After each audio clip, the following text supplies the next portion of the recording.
नमस्कार. चला एका प्रश्नापासून सुरुवात करूया. विचार न करता केलेल्या कृतीमुळे पश्चाताप होतो का?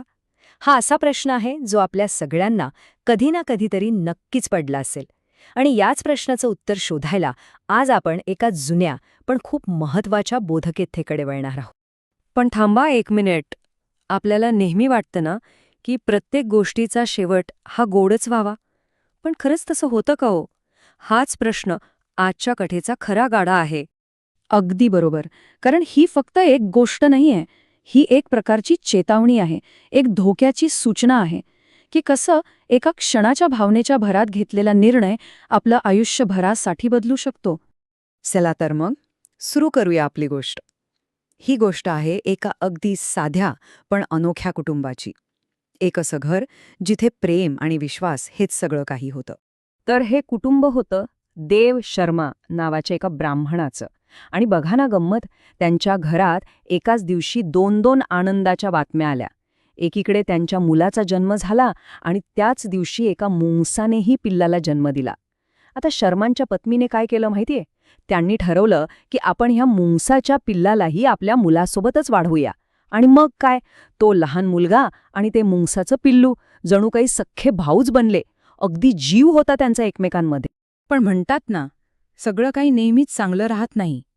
त्या शांत प्रेमळ घरात आता एका मोठ्या धोक्याची चाहूल लागली होती. एक असं संकट जे सगळं काही बदलून टाकणारं होतं. झालं असं की एके दिवशी शर्मांची पत्नी पाणी आणायला म्हणून घराबाहेर पडली. घरात कोण, तर पाळण्यात झोपलेलं ते लहान बाळ आणि त्याच्या जवळच त्याचा रक्षक तो विश्वासू मुंगूस पहारा देत होता. सगळं कसं शांत होतं आणि त्याच शांततेत घरात एक विषारी साप शिरला आणि तो थेट बाळाच्या पाळण्याकडेच जाऊ लागला. आपल्या लहानग्या दोस्तावर आलेलं हे संकट पाहताच तो मुंगूस एका क्षणाचाही विचार करत नाही, थेट त्या सापावर झेप घेतो. त्याच्या डोक्यात फक्त एकच गोष्ट होती, काहीही करून बाळाला वाचवायचं. आणि इथूनच कथेला एक असं दुःखद वळण मिळतं, जिथे एका रक्तरंजित गैरसमजामुळे एका निष्पाप जीवाला त्याची किंमत चुकवावी लागते. त्या मुंगूस आणि सापामध्ये एक भयंकर लढाई सुरू होते. तो मुंगूस आपल्या जीवाची पर्वा न करता त्या सापाशी लढतो आणि त्याचे अक्षरशः तुकडे तुकडे करून टाकतो. पण या झटापटीत साहजिकच त्याचं तोंड सापाच्या रक्ताने भरून जातं. आता आपण केवढा मोठा पराक्रम केला आहे या आनंदात तो मुंगूस धावतच दाराकडे जातो. त्याला वाटतं आपली मालकीण येईल आणि आपल्याला शाबासकी देईल. त्याला ही चांगली बातमी तिला लगेच सांगायची असते. आणि इथेच सगळा खेळ बिघडतो. हाच तो क्षण आहे जो समज आणि वास्तव यांच्यातली दरी दाखवतो. बघा, पत्नीला दारात काय दिसतं, तर फक्त रक्ताने माखलेला मुंगूस. तिच्या डोक्यात पहिला विचार काय येतो? अरे देवा, याने माझ्या बाळाला मारलं. पण खरं काय होतं? वास्तव हे होतं की तो मुंगूस एक हिरो होता, एक रक्षक होता, ज्याने बाळाचा जीव वाचवला होता.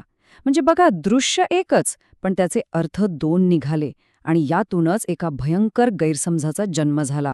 त्या एका क्षणाच्या चुकीचा, त्या घाईत घेतलेल्या निर्णयाचा परिणाम इतका भयंकर होता की तो कधीच बदलता येणार नव्हता. ते रक्ताने भरलेलं तोंड पाहिल्यावर तिच्या डोक्यात राग जातो. ह्यानेच माझ्या बाळाचा जीव घेतला, हा एकच विचार, आणि त्या विचाराच्या भरात पुढचा मागचा विचार न करता ती हातातला पाण्याने भरलेला हंडा उचलते आणि थेट त्या मुंगसाच्या डोक्यावर घालते. बिचारा मुंगूस जागीच ठार होतो. त्याला मारून ती धावतच घरात शिरते आणि बघते तर काय, तिचा मुलगा पाळण्यात शांत झोपलेला असतो आणि पाळण्याच्या शेजारी मेलेल्या सापाचे तुकडे पडलेले असतात. ते दृश्य पाहिल्यावर तिला सत्य कळायला क्षणभरही लागत नाही. तिच्या पायाखालची जमीनच सरकते. तिला कळतं की तिच्या हातून केवढी मोठी न भरून येणारी चूक झाली आहे. ती खूप रडते. तिला प्रचंड पश्चाताप होतो. पण आता काय उपयोग? गेलेली वेळ परत येत नाही. आणि याच दुर्दैवी घटनेतून आपल्याला पश्चातापाच्या आणि विचार करून कृती करण्याचा एक खूप मोठा धडा मिळतो. आणि म्हणूनच एक खूप जुनी म्हण आहे, बिना विचारे जो करे सो पाछे पछताय. याचा सरळ अर्थ आहे की जो माणूस विचार न करता फक्त भावनेच्या भरात वाहून जाऊन काहीतरी करतो, त्याच्या नशिबी नंतर फक्त आणि फक्त पछतावाच येतो. हेच या कथेचं सार आहे. आता ही कथा जरी खूप जुनी असली ना, तरी तिचा जो संदेश आहे तो आजही तंतोतंत लागू पडतो. जरा विचार करा, आपणही करतो की नाही असं? बातमी पूर्ण न वाचता फक्त हेडलाईन बघून आपलं मत बनवतो. रागाच्या भरात कोणाला तरी मेसेज करून टाकतो किंवा आलेला फॉरवर्ड मेसेज खरा आहे की खोटा हे न तपासता पुढे पाठवून देतो. हे सगळं काय आहे? ही तीच घाई आहे, तोच अविचार आहे. आणि या सगळ्याचा अर्थ एकच आहे की पूर्ण सत्य माहीत करून घेण्याआधी, सगळी माहिती तपासण्याआधी जर आपण काही कृती केली तर त्याची किंमत आपल्याला मोजावी लागते. आणि कधीकधी ही किंमत इतकी मोठी असते की ती आयुष्यभर भरून काढता येत नाही. अगदी त्या ब्राह्मणाच्या पत्नीसारखी. तर जाता जाता एक प्रश्न स्वतःला विचारून पाहूया. आपल्या आयुष्यात असा मुंगूस कोण आहे?